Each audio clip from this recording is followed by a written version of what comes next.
Pangarap ko lang talaga maging buo yung pamilya. Maranasan kong may bahay kami, may makakain kami sa buong maghapon. Nare-retain lang sa akin na sinasabi ng kuya ko, dadating ang panahon hindi tayo mananatiling ganito. Patuloy tayong mangarap. Isang buwang gulang pa lang si Myla nang iwan sila ng kanyang ina. Lumaki siya sa piling ng kanyang lolo sa gitna ng matinding kahirapan. Hindi ko pa talaga nararanasan yung makatikim ng kanin. Kung may kakainin man kami, yung kamuting kahoy. Kung ang kanin mo ay kamote, ang ulam mo ay talbos ng kamote. Pero ang positive na sinasabi ng lolo ko, kahit wala tayong maluluto, lagi kang mag-aapoy para may usok ang ating kusina. Nakikita nilang lagi tayong may kinakain, pero ang totoo, wala tayong makain. Dahil ulila sa magulang, itinago sa kanya ang katotohanan tungkol sa tunay niyang ina. Kaedad ako ng 7, ang nagkukwentuhan na yung mga kamag-anak namin na, baka dadating yung mga nanay ng mga batang yan. Ang na-curious ako, nanay ko, parang dumalaw lang siya. Ang lolo ko kasi noon talagang may pagkakastila, parang pinalo pa siya. Ngayon ka lang sa tagal na panahon, baby pa to nang iniwan mo. Umalis na uli siya, tapos hindi na nagpakita. Ang kanilang lolo ang naging sandigan nilang magkakapatid. Ngunit nang siya'y magkasakit, lalo pang nahirapan ang kanilang pamilya at mas pinabigat pa ito ng pananalasa ng isang malakas na bagyo. Yung 3 kong kapatid, nasa bawat kanto ng sulok ng bahay namin. At pag sumisipa po yung hangin, sumasabi yung kuya kong isa. Hindi ko na kaya kasi pinasan nila yung bawat kanto ng bahay namin para hindi kami madaganan ng lolo ko. Sumisigaw yung kuya kong isa, kuya hindi ko na kaya. Sisigaw po yung kuya kong panganay, kayanin mo kasi pag di mo kinaya mamamatay yung kapatid nating bunso at ang lolo natin kasi sila ang madadaganan ng bahay na ito, hindi natin sila masasakluluhan. Kaya huwag kang bibitaw. Tapos ganun po sa buong magdamag, parang doon ko rin naranasan na nagpipray, makakaligtas ba kaya kami? Tapos ang tagal namin hinintay yung magdamag. Tuluyang gumuho ang kanilang munting tahanan, kaya't napilitan silang kumatok sa puso ng mga kamag-anak upang may matuluyan. Subalit, sa bawat pamilya wala po tumatanggap sa amin. Ang sagot lang sa amin, pinabayaan nga kayo ng mga magulang nyo, tapos kami ang pupuresyuhin. Kung patutuloyin daw kami, paano kami pakakainin, kanila na nga lang kulang pa. Hanggang may isang nagmalasakit din sa amin na yun na yung tinutuluyan namin na sabi niya, pwede kayo dito pero dyan lang kayo sa may labas, yung parang pinakasala nila na maulan pa rin. Tinanggap yun ng kuya ko, basta tatabingan lang namin para lang meron kaming matuluyan.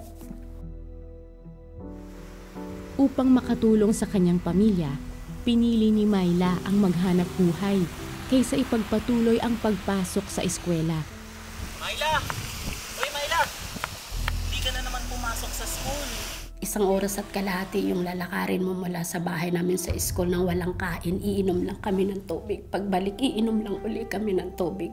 Ayokong pumasok. Punta na lang ako sa dagat para mangisda at may makakain ako. Parang ganun lang yung gusto ko. Pero yung kuya ko talaga, simula't simula, yun po yung nangarap. At nagbigay sa amin ng pangarap na baga dadating ang panahon, hindi ito yung magiging buhay natin. Ngunit tuluyan silang naging ulilang lubos nang pumanaw ang kanilang lolo. Kaya't ang kanilang panganay na kapatid na si Tony ang humalili bilang magulang.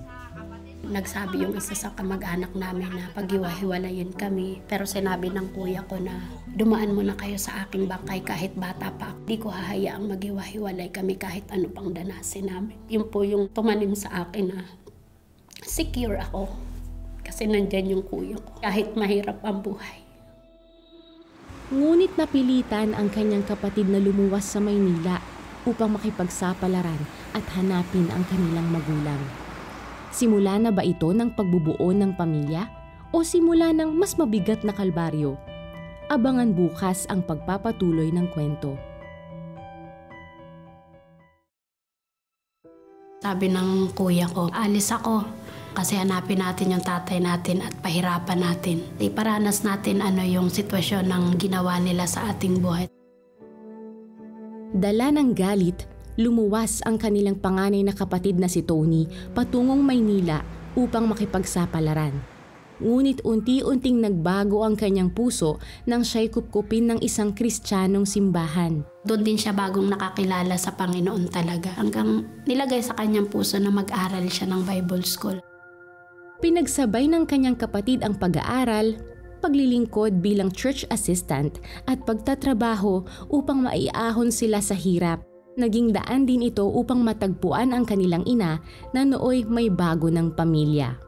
Gayunman, umasa pa rin sila na mabuo ang kanilang pamilya, kaya't inayos ng kanilang kapatid ang pag-uwi ng kanilang ina sa probinsya kasama ang bagong pamilya, maging ang anak ng kanilang amain, at doon muli silang nagkasama. Subalit hindi naging madali ang lahat. Iba na yung pakiramdam kasi may nanay ka pero mayroong ibang pamilya. Marami siyang reklamo sa akin, siyempre dahil hindi naman kami magkasama. Baga, hindi niya ako maunawaan, hindi ko rin siya maunawaan. Hindi kami talaga magkasundo. Ngunit higit pa rito, isang bangungot pa ang nais niyang takasan. Kasi sa probinsya, pagdating ng 6 o'clock, tulog na dapat ang lahat, tsaka madilim na. So wala namang mga ilaw. Mga around 7 or 8 may gumagapang. Hanggang dumadating sa point na ginagawa na niya yung mga bagay na talagang gusto niyang gawin sa akin. Tapos natatakot ako kasi hindi ko alam kung sino. Wala din sa isip ko na sila, baka may ibang tao lang. Paulit-ulit lang po din yung nangyayari. At hindi din po ako makapagsumbong. Pag nagsumbong ako, sinong maniniwala sa akin. At kung pag nagkwento ba ako kanino, sino ko ang kukwentuhan ko. Yung buhay ko na takot na nga lagi, nangangamba, mas dumoble pa. Pag dumarating na ng bandang 3:00 na, parang gusto kong hilahin ang gabi na maging liwanag lang kasi yun yung mga gabing hindi ko maintindihan ano ang pwede na namang mangyari sa akin. Wala na pong kwenta yung pagtingin ko sa sarili ko. Baga sa salamin, durug-durug na. Yung tanong ko lang, bakit ko nararanasan? Hindi naman ako naging masamang anak.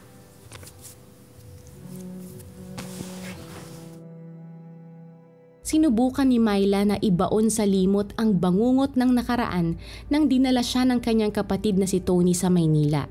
Sa paglipas ng panahon, natagpuan niya ang pag-asa sa salita ng Diyos sa impluwensya ng kanyang kapatid. Hindi dahil sa sinabi niya magsimba kayo, dinaan niya kami sa prayer at nakita namin kung sino at ano siya noon at paano siya binago ng Lord. Ngunit tila hindi pa rin tuluyang makawala si Myla sa anino ng nakaraan nang sumunod ang kanilang ina sa Maynila at nanirahan din sa simbahan kung saan sila nanunuluyan. Di nagtagal, muling naranasan ni Myla ang pang-aabuso. Nanatiling palaisipan kung sino ang may kagagawan at nanatiling tikom ang kanyang bibig. Hanggang sa... maaga pa tayo bukas ha, marami pa tayong gagawin. Ikaw, maaga daw tayo bukas. Ang lakas-lakas mo din humili. Hindi kaya ako yun. Basta ako, pag tulog ako, wala akong naririnig na hili. Kaya nagagawa ko yung mga yon. Ano? Wala yun. Ano pala uli yun? Hindi ka kasi nakikinig. Tapos bigla akong kinabahan. Sobrang kabang-kaba ko. Tapos sabi ng Lord, siya yung gumagawa sa'yo.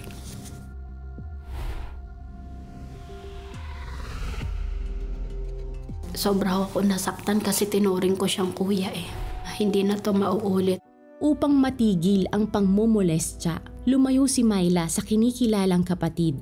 Hanggang sa naglakas loob siyang isiwalat sa kanyang ina ang tunay na pinagdadaanan niya. Napagsamantalahan po ako. Ano? Sino may gawa sa'yo niyan? Sinabi ko na yung pamilyang mayroon ka, yan yung dumurog sa buhay ko. Tapos nanahimik siya. Tapos iyak siya ng iyak. Kinausap talaga yun ng nanay ko. Parang dumistansya siya sa akin. For the first time na mayroon akong nasabihan, nanay ko pa. Sobrang gumaan yung bigat na naramdaman ko na para akong nakalaya doon sa pagkakakulong ko. Matatapos na kaya ang kanyang pasakit? Abangan bukas sa pagpapatuloy ng kanyang kwento. Nang makalaya si Myla mula sa pang-aabuso, inakala niyang magiging maayos na ang kanyang buhay. Ngunit sa bagong tahanan ng kanyang ina, panibagong hamon ang kanyang hinarap. Yung excitement ko na kasama ko na nanay ko pala to, secure ako, mararamdaman ko yung pagiging nanay niya. Hindi ko po naramdaman yun kasi parang ang naramdaman ko yung kailangan lang pala nito na may mauutusan. Hindi ko naramdaman ang maging anak, kundi maging kasambahay sa bago niyang pamilya na akala ko ay magiging buo ang pamilya ko. Nang makapagtapos ng high school, pinili ni Myla na itigil ang kanyang pag-aaral kahit pahanda ang kanyang kapatid na suportahan siya sa kolehiyo. Susunduin pa ako ng mga kaklase ko kasi exam na, hindi ako pinapayagan kasi naglalaba ako, nagbabantay ako ng bata. Ang sabi ng nanay ko, mag-aral ka pero bago ka pumasok, lahat gagawin mo. Tapos nung inalok ako ng kuya kung kailangan mong mag-college para magbagong buhay mo, hindi na. Kasi parang sa akin, parang dito na yata yung buhay ko. Kalaunan, naghiwalay ang kanyang ina at amain. Sinalo ni Myla ang responsibilidad na suportahan ang ina at mga kapatid. Ako na yung umako. So nagtatrabaho ako para sa kanila, lalo na dun sa mga baby. Sa bayaran din ng bahay, tubig, ilaw. Napagkakasya po. Kasi alam ko hindi para sa akin yung sweldo ko, para sa pamilya ko. Mag-isa man niyang pinapasan ang lahat ng hirap, hindi siya sumusuko dahil ang pagmamahal sa pamilya ang kanyang lakas at dahilan para magsakripisyo. Lumaki kami na kahit wala kaming nanay tatay na mas mahalagang maramdaman mo na makatulong ka kaysa ikaw ang tulungan. Pero hindi rin ganun kadali kasi kahit nagagawa ko yun parang syempre yung nanay ko kulang pa rin. Hindi sapat sa kanyang lahat ng ginagawa mo. O kailangan mong magtrabaho kasi yung kuya mo sustintahan mo ganito, yung mga kapatid mo ganito. So yun. Tapos pag uuwi ka pa ng bahay maglalaba ka pa rin ng mga bagay na gagawin mo bago ka magpahinga. Ang hirap pa rin mawin ng pagmamahal niya. Kahit anong patunay mo, parang wala akong maramdaman. Parang nandun lang ako dahil kailangan nila ako. Mahalin mo naman ako. Makita mo naman yung effort ko na gusto kong makuha yung love mo. Pero hindi ko po nararamdaman yun. Sobrang hirap. Pero lagi kong sinasabi sa sarili ko na kapag magkaroon ako ng sarili kong mga anak, lahat ng mga naramdaman kong pangit sa nanay ko, hindi ko ipaparamdam sa mga anak ko. Sa kabila nito, ang Diyos ang pinaghuhugutan ni Myla ng lakas at pag-asa. Yung lagi kong sinasabi sa Lord na, yak lang ako Lord ha, pagtapos nito, laban ulit. Pero si Lord lang talaga yung alam kong kakampi ko. Hindi ang pamilya ko, hindi na rin ang kuya ko, hindi rin ang sarili ko. Pero si Lord lang yung kinakausap ko sa mga panahon. Nararamdaman ko po yung pinapalakas niya ako. Dadating ang panahon, hindi rin mananatili sa ganun. Dahil sa kagustuhang makatulong sa pamilya, pinili munang isantabi ni Myla ang pag-ibig. Gayunpaman, isang binata ang nagpumilit na makapasok sa kanyang puso. Subalit, bata pa pala siya noon, 14 lang siya yata noon. 24. Sabi ko, Totoy, ikaw wag kang ganyan. Baka naghanap ka lang ng ate, ganyan, hindi. Saan hahantong ang pagtingin ng binata sa kanya?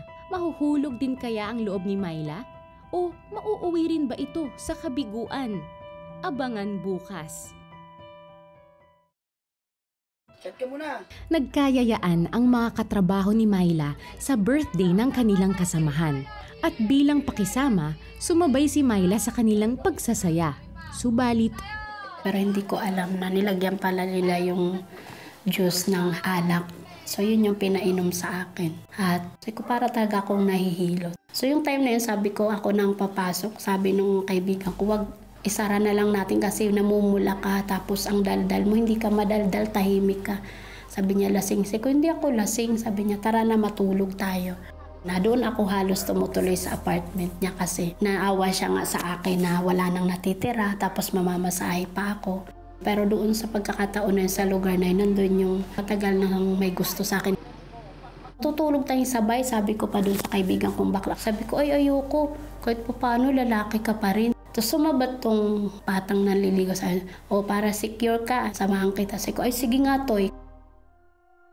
Kasabay ng paggapang ng dilim, isang bangungot ang dahan-dahang lumamon sa kanyang mundo. Pagising ko, nagulat ako. Parang may kakaiba, may nangyari ba? O sabi ko, may masakit. Maya-maya, kumatok yung batang lalaki. Tapos sabi niya, pananagutan naman kita. Tapos nagulat ako, kung may ginawa ka sa akin, sabi niya, oo. Ayaw mo kasing maniwalang mahal kita. Sabi ko, hindi mo ako mahal. Kasi kung mahal mo ako, nirespeto mo ako. Parang naulit na naman sa akin. Bakit paulit-ulit nangyayari? Sabi ko, wala kang pananagutan. Kalimutan mo na ang nangyari. Sabi niya, hindi, babalik ka sa akin isang araw. Pagkalipas ng 6 na buwan, hinarap niya ang isang katotohanang gumulat sa kanya. Nalaman kong positive. Nabuntis pala ako. Hindi ko na naman alam anong gagawin ko. Siyempre, magagalit yung nanay ko. At nung mga panahon na yun, pastor na yung kuya ko. Bumalik nga ako pagkaraan ng 6 months. Sabi ko, bumalik ako para ipaalam lang sa'yo yung ginawa mong kawalang hiyaan nagbunga. Kung pananagutan mo, salamat. Kung hindi, walang problema. At hindi na rin ako bumalik. At sa kabila ng takot, unang pinagtapat ni Myla sa kanyang ina na siya ay nagdadalang tao. Nagalit siya, pinalayas niya ako. Dito ko na naramdaman na hindi talaga ako nakawin ng pagmamahal sa nanay ko. Kasi sa panahong ito, kailangan ko siya pero hindi ko siya naramdaman lalo. Sabi niya, napakawalang hiya ko. Sinira ko yung pangalan ng kuya ko bilang pagpapastor na akala ko ay magiging kakampi ko siya. Pero hindi. Naglakas loob si Myla na aminin ang kanyang kalagayan sa kapatid na isa ng pastor. Kung ako nag-expect sa kuya ko, nasaktan niya ako. Or palayasin niya ako. O kaya sampalin niya. Yung lahat ng ina-expect ko sa kanya, hindi ko na. Wala siyang ginawa kundi umiyak at humingi ng tawad.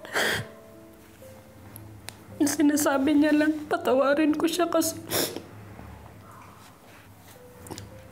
hindi na niya ako naprotekta.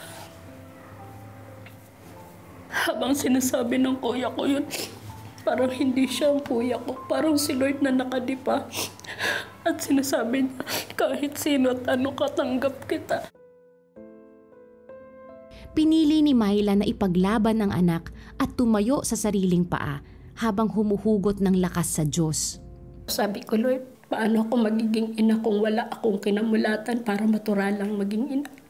Paano ako magiging magulang? Hindi ko kaya, Lord.